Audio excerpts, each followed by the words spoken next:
What's the deal here? This place is filthy. You're obviously using your illness as a way to slack off on housework. You know how much I like things clean. Normally, you should come home even from the hospital to clean and greet your husband. The man I call my husband is likely not human. He must be a devil or something. Otherwise, how could he say such absurd things to his wife who is in the hospital for cancer? But what this clueless man doesn't know is that he is about to hear. I'm sorry, but your wife just passed away. These words are merely the prologue to the hell that awaits him. A message from the doctor. My name is Bella, a 32-year-old office worker. I've been married to my husband Ronald for almost 2 years, introduced by a mutual friend. I wish I could say we have a smooth marital life, but that's far from true. Work is fulfilling, and I'm genuinely happy when my efforts are recognized.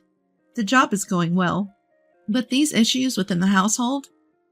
When I came home tired from work, Ronald, who gets home before me, is the one to greet me. As I change into loungewear, I ask, "Is a ready-made dinner okay?" Ronald sighs. Oh, you're cutting corners just because you work. Look at this. He shows me a picture of a lavish dinner spread. By the way, he's shown it to me countless times before. This all began when Ronald attended his high school reunion about a year ago. He changed little by little after coming back, influenced by something. He showed me a picture of trendy rooms saying, "I want to unify the furniture color and make the room look like this."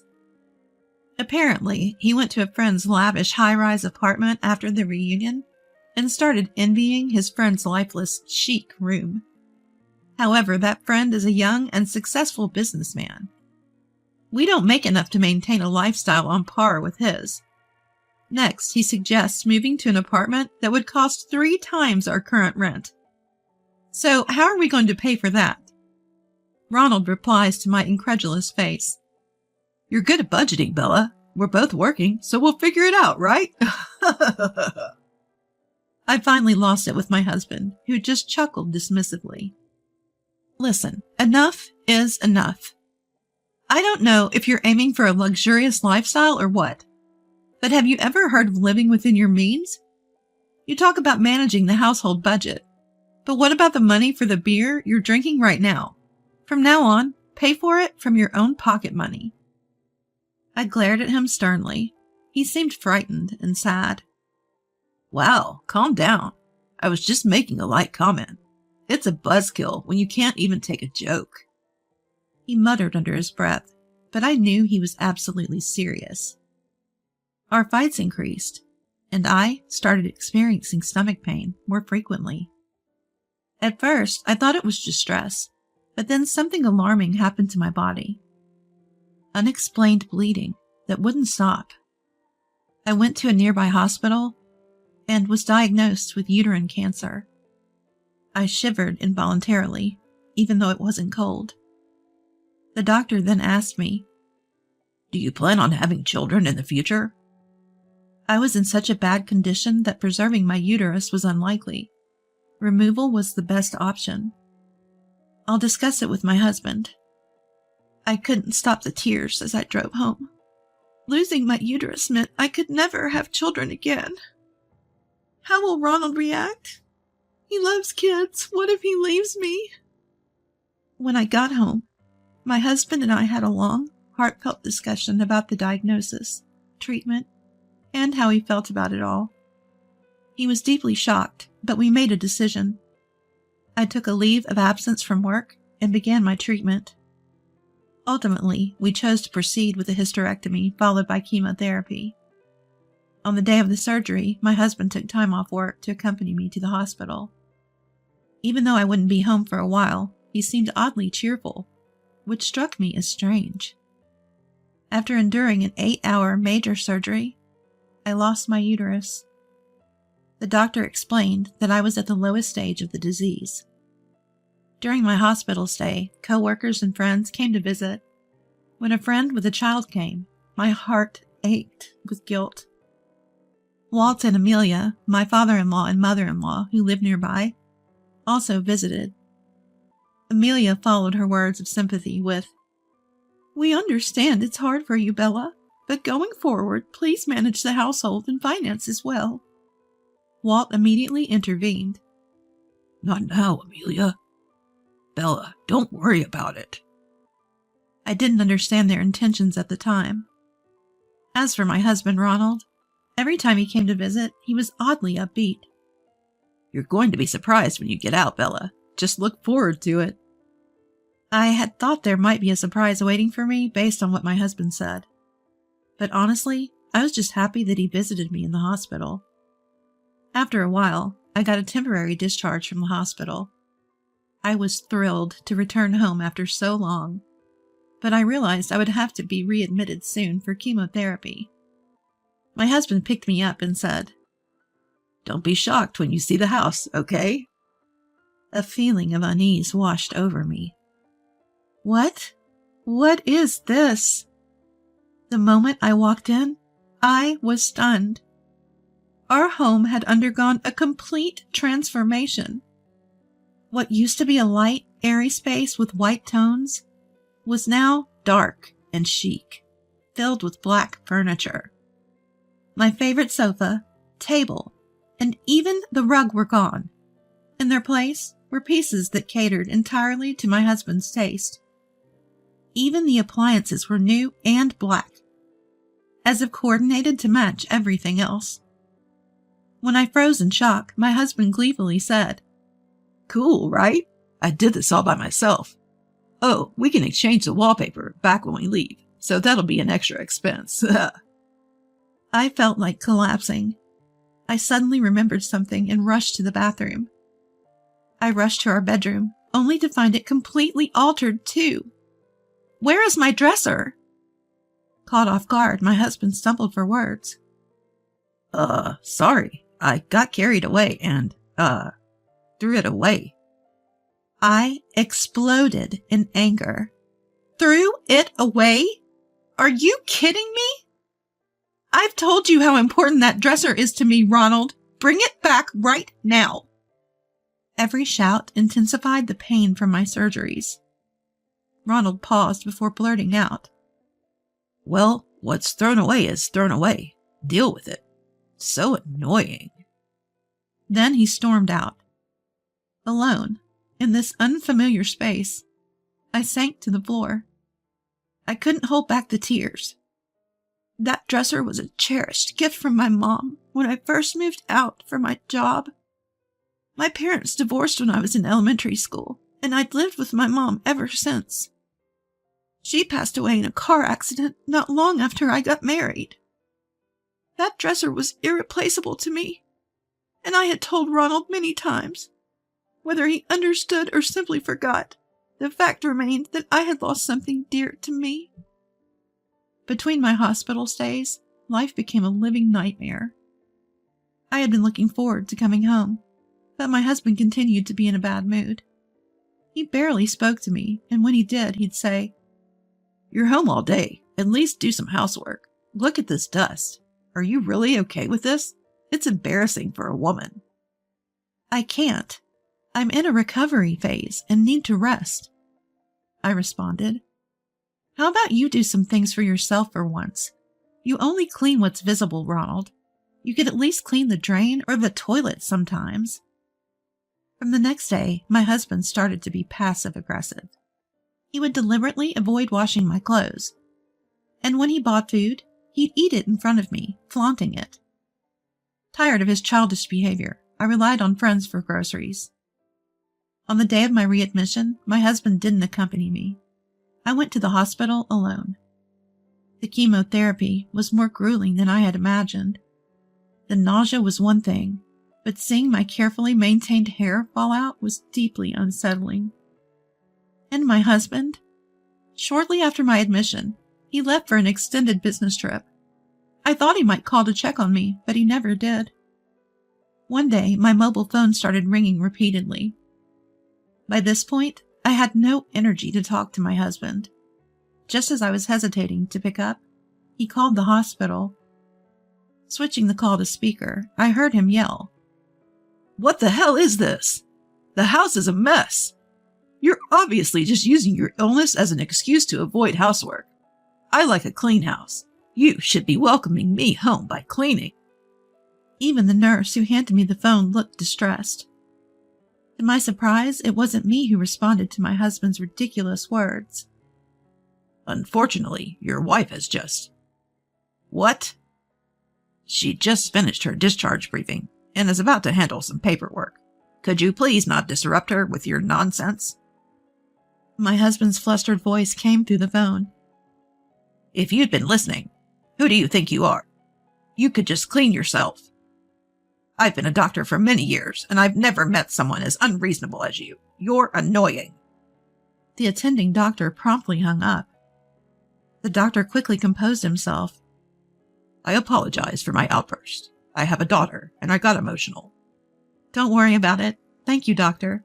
I plan on divorcing him anyway, so it's no big deal." Upon hearing my response, the doctor smiled, clearly relieved. "Well, that's good to hear." After getting discharged from the hospital, I headed straight to a particular place. Not long after, my husband Ronald burst into the room. His face flushed. "Bella, why are you here?" Seeing me, he didn't offer a word of concern. He just stood there frozen. "It's Bella's discharge day, so we came to pick her up. Now sit down, Ronald." Amelia, sitting beside me, said coldly.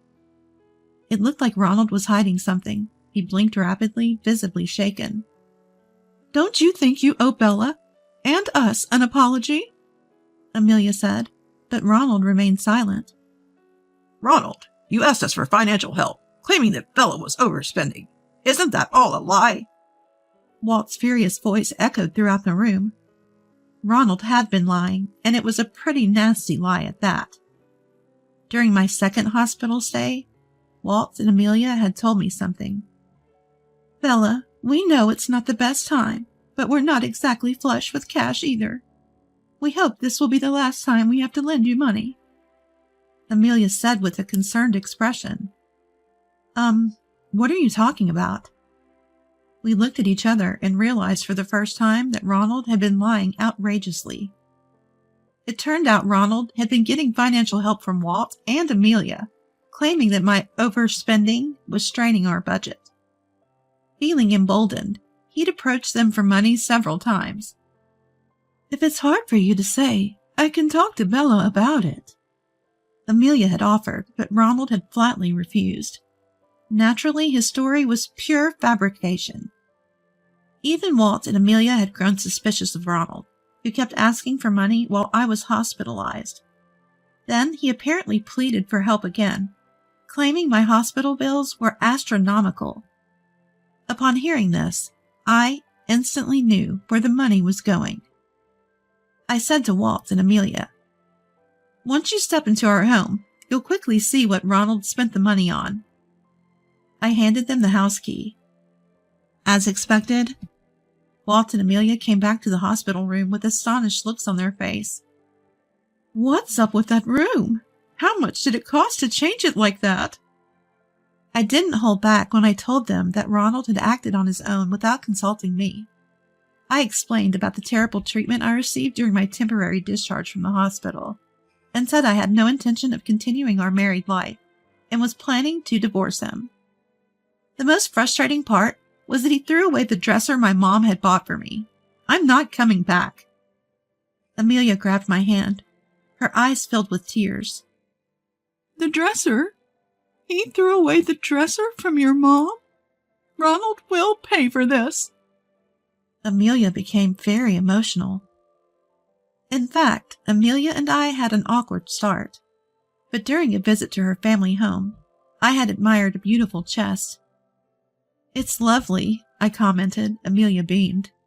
"Actually, this chest was passed down from my grandmother to Mom, and from Mom to me." When I told her about my cherished dresser, she responded, "That's so wonderful. Keep it close. I don't have a daughter, so if you want, this chest is yours." I was really happy when she told me that. I have no intention of continuing as a couple with Ronald. Think about it. If the roles were reversed, I'd want to slap you right now. Ronald, now yelling, responded, "Divorce is extreme. You should be grateful. I made that room stylish." I have to live in a room that's not even to my taste. I shot back. It's way too dark. Do you realize how depressing that is? Also, didn't you plan to use our joint savings for it? But couldn't because it's in my name. So you had to borrow from your parents? It seemed that I was right. Ronald's face turned bright red, and he was speechless. We had a dual income arrangement. Living expenses went into an account in Ronald's name, while savings went into an account in my name. The primary purpose of those savings was for when we had a child. It seemed like when I got cancer, Ronald thought, "We can't have kids anyway. Might as well use that money for whatever I want." I was heartbroken by the situation. "Can't you see how much I've cherished Bella? How can you even talk about divorce? This is unfair." I looked at my sobbing husband with cold eyes. That's when Amelia, who was sitting next to me, chimed in. "Someone who really cares wouldn't say such awful things. It's no big deal if the house gets dusty when no one's there. Walt and I were right there when you made that ridiculous call to the hospital. We were so disappointed we could cry." Walt's face was flushed red, staring down at my husband. It was a relief to have reasonable people on my side. I finished my treatments, but that doesn't mean I won't relapse. Ronald, you don't even seem to care about my well-being, let alone my hair loss and frail body. All you care about is saving your own skin. That's why this isn't working. I've supported you, Ronald, but who's going to support me? My husband lowered his gaze and said nothing more. After that, we finalized our divorce. Thanks to Walt and Amelia's intervention, Ronald wasn't pleased, but the division of assets went largely in my favor. Reluctantly, Ronald repaid the money he had borrowed from Walt and Amelia. I was shocked to learn it was a whopping $10,000. Turns out Ronald couldn't afford to keep the apartment we'd been so particular about, and he had to move out. The floors were scratched from dragging furniture, and there were even holes in the walls. Even worse, it turned out he had replaced the wallpaper without permission. He insisted these damages were there when we moved in, but backed down when the management company produced move-in photos. By the way, I was the one who provided those photos. So it looks like Ronald incurred some repair costs when he moved out. It wasn't a huge sum, but he couldn't even pay that. He asked Walt and Amelia for help, but they disowned him and kicked him out. Amelia later told me. He's in a cheap apartment now, struggling with debt. I still think he should have just made do with what he had, instead of living beyond his means. I heard from a friend, who works at the same company as my ex-husband, that he's now viewed as the creep who tormented his sick wife, especially among the female staff. He brought it upon himself. He'll regret it for the rest of his life. As for me, I'm savoring living alone again after years, all while keeping a close eye on my health. I plan to return to work once I feel more stable physically. My boss has been understanding, telling me to take it at my own pace. I'm so grateful. I still catch up with Walt and Amelia from time to time. It's really great, that Mom's dresser came back to you, Amelia says during one of our phone chats. I nodded in agreement. When I moved, I took some stuff I didn't need anymore to a thrift shop. While the items were being appraised, I froze. Wait a minute. There it was. My dresser that my mom had given me. Whether someone found it in the dump and brought it in didn't matter to me. It may not be a pricey piece, but there's no dresser that could replace it for me. A few days later, the dresser, now cleaned up a bit, arrived at my new place. Etched in small letters on the back corner of the dresser were the words, "Bella, never give up," penned by my late mother. Life has its ups and downs, but remembering Mom's words has kept me pushing through. And that's not going to change. I'm all set to live my new life with strength and joy, without backing down.